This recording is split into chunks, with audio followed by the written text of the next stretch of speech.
Hi guys, in this video we will see how to stop driver update along with Windows update. When you try to install Windows latest update and your driver automatically update, and if you want to stop driver update, then here are the process. Right click on start button and choose run. Here in run dialog box type the command gpedit.msc and click on OK. This command will open local group policy editor in Windows 11 and 10 Home Edition only. Here from the left side of menu under computer configuration, expand administrative templates, expand Windows components, and here scroll down and look for the option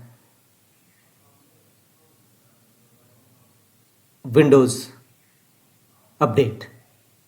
Select it, thereafter go to right side, and here you will find the option manage updates offered from Windows update.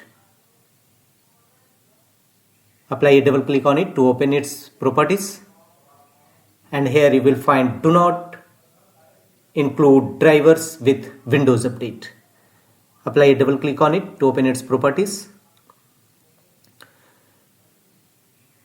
Do not include drivers with Windows update. Make the check against option enabled, and finally click on apply and OK to save the changes from the bottom right corner. And when you install Windows latest update, your driver will not be automatically updated. Restart your system.